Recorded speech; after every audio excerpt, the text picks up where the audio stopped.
Hey, you guys, Dr. Jackie here. Today, I want to talk a little bit about adding supporting details and evidence to your body paragraphs. Your body paragraphs are the meat and potatoes of your essay. In fact, it's the part where you prove the argument or assertions that you made in your thesis statement. So they're very important, very important. Now, a lot of people get concerned about a paragraph, but remember, a paragraph is simply the Tupperware bowl of writing. So suppose you have a big meal and you have all kinds of really good food, including dessert. You might have a salad with ranch dressing on it, and I don't know, macaroni and cheese, and chili, and for dessert you have apple pie and maybe cherry pie and maybe some chocolate pudding, and everything was really good, but you have a lot left over.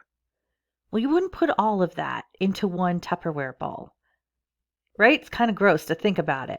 You wouldn't put all of it into one Tupperware bowl because each item, the pudding, the cherry pie, the apple pie, the chili, the salad with ranch dressing, all of that would would lose its unique flavor. It would become a mishmash of all the other flavors in the Tupperware bowl, right? And just plain unappetizing. And that's the same way a paragraph acts in an essay. Think of it as a Tupperware bowl. It has one main idea, just one. So if you put the cherry pie in one Tupperware bowl and you put the chili in another Tupperware bowl and the pudding in a third Tupperware bowl, that's the way you should think of main ideas in your paragraph. One main idea per paragraph, just one. And then all the rest of the sentences in the paragraph support that main idea with supporting details and evidence. Okay? So the paragraph, nothing special about it, nothing mysterious about it. It's a Tupperware bowl of writing. One main idea, all of the supporting evidence and details that support that main idea, and a concluding sentence. Okay? So let me show you what that looks like. So if you look at a paragraph, if you look at the Tupperware bowl of writing, you have a topic sentence. And as we talked about it before, a topic sentence simply introduces the topic to the reader and the way you're going to look at it as the writer. So it's like a mini thesis statement. You have a topic and you have an argument. And the topic, remember, comes from your 3-point essay map in your thesis statement. Okay? Then you use your evidence and support, and then a concluding sentence that kind of hints or transitions to the next paragraph.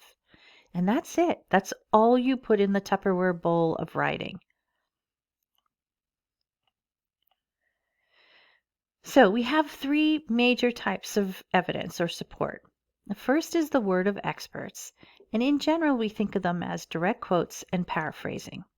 We'll talk about each one separately, but I want you to know that in academia, the one that is far preferred over the other is paraphrasing. Remember, you as a writer are supposed to write your own papers or your own essays, right? So while it's a great thing to get help from outside sources and experts, the idea is that you write your own paper. Okay, so paraphrasing allows you to write your own paper even when you use the ideas of outside experts. Okay, and we'll talk about how each one works. The second big type of evidence or support are statistics. And these come in the form of facts and figures and sometimes diagrams. And the third type is examples, and they're explanations or illustrations. You know, the stories of people who've experienced something, or the stories of experts.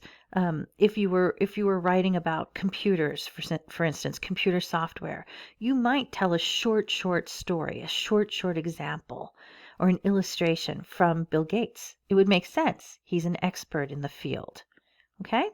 So let's just take a look at each one separately. So the first type of evidence is the words of experts. And this is the most common. In the most common form of evidence, we have two things. We have direct quotes first, and then we have paraphrases. And a direct quote is literally the words from another source that are written word for word and placed in quotation marks and then formally cited. Okay, and we could use the MLA, we can use the APA, we can use the Chicago style, whatever the department or journal or professor prefers, that's the style you use. But you use it because you are directly quoting another human being. You're taking the words and putting them in your paper. And because you do that, you don't have ownership of those words, another author does.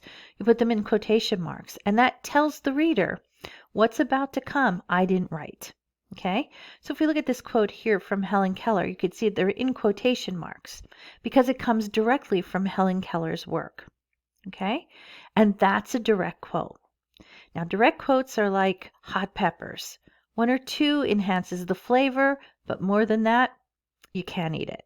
So really consider keeping your direct quotes to very, very minimum. And it has to be the kind of thing where the words are written so beautifully, so well, that you can't even think of a way to put them in your words any way better. Okay? And so what you're looking at when you're looking at direct quotes is not only the idea, but the words. Okay? Mostly, however, you should be paraphrasing. Okay? And paraphrasing is borrowing the idea. So the focus is more on the idea than the words. In a direct quote, the focus is on both the words and the idea. But in a paraphrase, it's just you like an idea you've read in another source. And so you write it in your own words. You take the idea, you write it in your own words, and you give credit to the author. Okay? But you don't need quotation marks, and you don't, because they're your words. You're saying to the reader, here are my words, and this idea, my words are taking care of this idea that came from this author. Now remember, when you paraphrase, you have to do significant changes. Significant. So one or two word changes aren't significant. You have to change words and word order, right? You have to do both, and it has to be significant change. In other words, if the original author read your paraphrase, the author should recognize his or her idea, but not his or her words. Okay, that's a paraphrase. Now, the second type of evidence is also very common. They're facts and statistics. And a lot of people get nervous about using this because it has a numerical tinge to it. But it's actually a great thing to use in papers because it breaks up the monotony of all verbal support. Okay, so a good statistic or a good fact, well placed, will wake the reader up. Okay, so let me show you. If you think about this, opinion is the medium between knowledge and ignorance. That's a direct quote from Plato. He's telling us that opinion doesn't have a place in a paper that's academic, right? We shouldn't be adding our opinion because it's in between knowledge, which is what we're trying to achieve when we write an essay or a paper, and ignorance, which is not knowing anything, right? We want to make sure we raise ignorance to knowledge. And the way we do that is we get support from outside sources. Okay? And that means instead of our opinion making up our paper, we use facts. So if you look at the random fact here, the human eye blinks an average of 4,200,000 times a year. That's a fact. Why is it a fact? Because you could prove it. You could either do the research to find the information that proves it, or you yourself can take a year to count the number of times your eye blinks. Crazy, right? That's a fact. You can't fight with it. You can just go out and prove it or disprove it. That's a fact. Opinions, on the other hand, you really can't prove. So I like the color of your eyes, right? I like.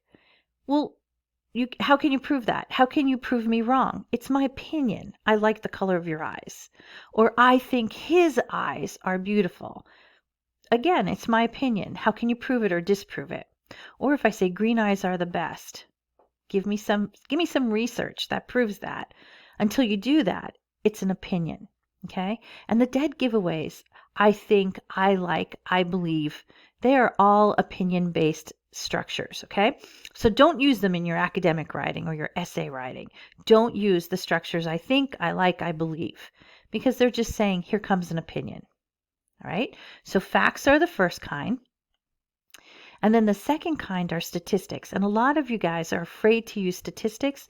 But again, as I said, because we write mostly a verbal-based theory or assertions, a good, well-placed numerical data it'll just wake up the reader. It's different. It's variety.